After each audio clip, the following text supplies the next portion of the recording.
President Trump's team is trying to clean up any confusion. His chief economic advisor, Larry Kudlow, telling me on Fox Business that another tax cut pitch is indeed coming. Listen.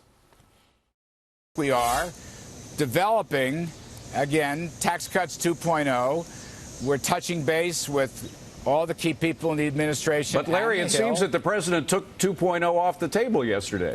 Well, he didn't, and I spoke to him this afternoon about it. What he was referring to was something immediate or urgent or, anti-recession. We just don't buy that scenario. Well, forgive me for interrupting, but how soon? I mean, might we see tax cuts, more tax cuts before the election? Before the election, yes. In fact, you might even see tax cuts 2.0, which would drive additional tax relief and create additional tax incentives for middle-class folks, for blue-collar workers, for small businesses. Additional incentives, additional tax cuts. And you might see that during the campaign, to be perfectly honest. There is nothing in the near term. That's what the president was getting at. We believe the economy is quite healthy. We expect some relief on short-term interest rates coming up from the Fed and so forth. But longer run, why not? The tax code can use much more reform, right? Much lower marginal rates for individuals, for businesses, and so forth. I agree. We made tremendous progress in 2017, 2018, 2019, but we have more work to do. But, Larry, you just made some pretty big news. I mean, suggesting that during the campaign itself, long before the election itself, we could see a rollout of new tax cut proposals. You very may well see a new rollout of additional middle-class tax relief. What kind are we like? You say middle class. That to me sounds like payroll tax cuts. No, I don't want to get into a lot of detail on this because I don't want to get ahead of the curve. But highly unlikely we will go to some sort of, the idea of some short-term payroll tax cut fix, it doesn't work. It never works. It has no lasting impact. We're looking at incentives. We're looking at lower. Look, the personal tax rates could easily be lowered, and probably the brackets could be shrunk. That's a thought. Small businesses, for example, could easily benefit from additional tax reform. For example, LLCs might even benefit. We might even kind of work through a way to help our friends in some of the states who are concerned about the shrinkage of the tax deductions there. The SALT taxes. The SALT tax. These are for examples, okay? For examples, the capital gains tax could be changed, could be reduced from 23.8%, which is very, very high. There's a lot of things that can be done to simplify the tax code, to help middle-class folks and small businesses, to lower rates, to create incentives. So, tax cuts 2.0, is that a good campaign strategy heading into 2020? Let's ask our panel. The chairman of Forbes Media, Steve Forbes, the co-chair of Women for Trump, Madison Giussiotto, and Fox News contributor Jessica Tarloff. So, Steve, more tax cuts, a good campaign strategy? What do you think? Absolutely. The tax code is a horror today. We know that. Much too high. And I think even in blue states, they'd love the idea of reducing tax rates. And it would stimulate the economy. Good tax cuts are always good. The idea that you can overstimulate the economy with good tax cuts is preposterous. If your pay goes up, David, or anyone's pay go up, I don't think they feel overheating and sweating at night because their incomes are improving. Right. So the Fed is off base on that kind of stuff. So go for what's good. And by golly, why doesn't he propose a flat tax? Throw the whole thing out. Everyone would cheer. That's your favorite, we know. But, Jessica, if you ask voters on the campaign trail, do you want to pay more or less in taxes, how do you think they're going to answer? Well, they're obviously going to say that they want to pay less in taxes. There you go. So you think it's a good idea? Well, yes, I do think middle class and lower class tax cuts are a good idea. All of the presidential candidates on the Democratic side have plans that have been evaluated to benefit those people. The issue. So how are they going to pay for their trillion-dollar plans? You know how they're going to pay for it. We're going to stimulate the economy. We're going to have infrastructure. We're going to have. Why are you laughing? Well, because there's just not enough money in the United States to pay for everything that they're proposing.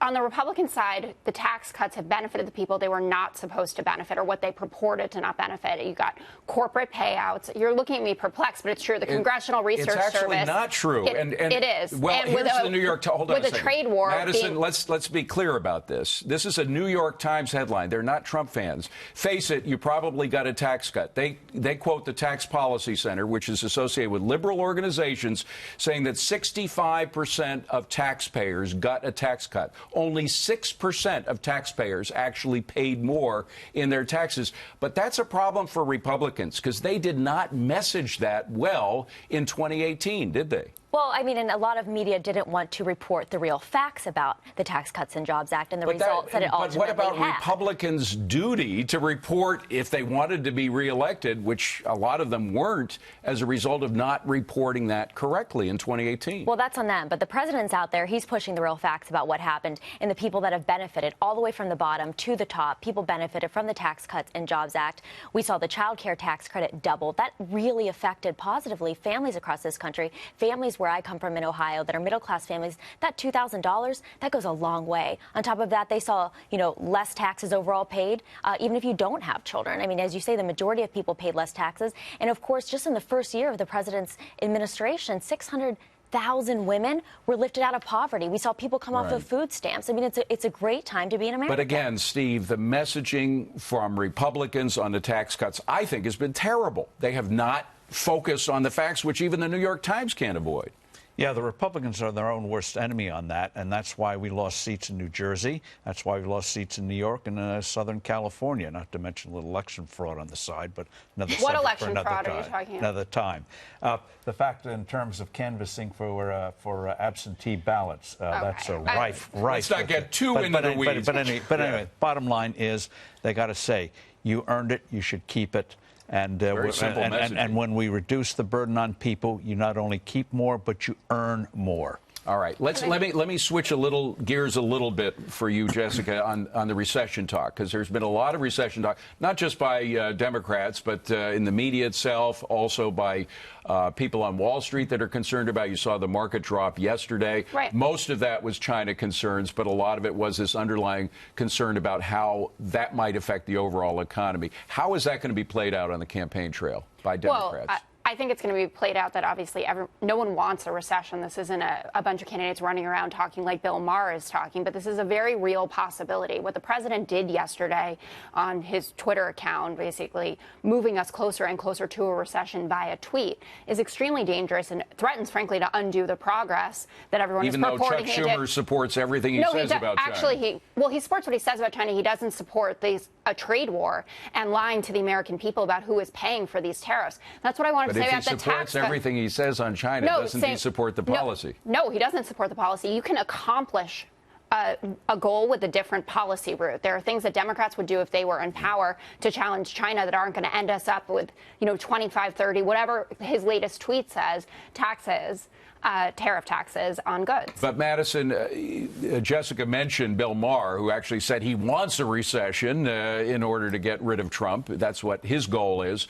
Do you think that the media, at least people like Maher and other Democrats, are overplaying their hand in talking about a recession, particularly if it doesn't happen? Yeah, absolutely. No, I don't think everyone's out there talking like Bill Maher. But for the people who are, I think it's sick to wish a recession and to wish the results of what that would have on people in this country. It's sad to see that people's hate for this president, overcomes their common sense in so many cases. And as I tried to squeeze it in our last segment, I mean, even Obama-appointed Fed Chair Janet Yellen is saying we will not have a recession. She said it's very unlikely because the economy is simply too strong. And would Bill Maher want a recession, losing his job? I think he'd take a little different view of that. I don't know. We'll see. The CBO, by the way, came out with a report this week saying bad news is the deficit is getting much worse because of all the spending that's going on. The good news is that we're going to grow at a much slower rate, 1.8% than the president had forecast, but still we're going to grow through the next couple of years. If you got rid of these trade uncertainties, David, with China and also the pending one with Europe,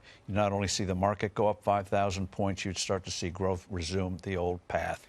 Jessica, how do Democrats deal in the campaign with the job growth, which is extraordinary? You have more jobs than you have people looking for jobs. It's the first time that's happened in my lifetime. I mean, that's a pretty impressive record, is it not? It is an impressive record. I mean, over the last 10 years, actually, we've seen unprecedented growth. The curve line has gone here, so that did include the Obama years. And I think that you should absolutely applaud the successes and where the strengths are, but also talk about the weaknesses and how you would do things differently. Where would you Well, focus? certainly in trade policy right now with what's going on. You know, from our initial discussion about the tax cuts, it was said, you know, that you were going to get an extra $1,000 in your pocket. But between the CBO report and the Morgan Stanley report about the impact of the trade war on average Americans, you're losing that money right away. So there goes your gain from the tax cuts. And I don't believe that they would be talking about tax cuts 2.0 if it had been a sterling success. And some of that is messaging. I totally agree with you that Republicans have done a bad job with that. But some of it is also just the reality of who was getting astronomically richer from this rather than getting a few $100s back in their pocket. But 65% of taxpayers paid less. I don't think that message really got out. And I don't think the good tax-cutting Republicans ever thought this tax bill was the be-all, end-all. They saw it as the first of several to come. Yeah. All right. That's got to be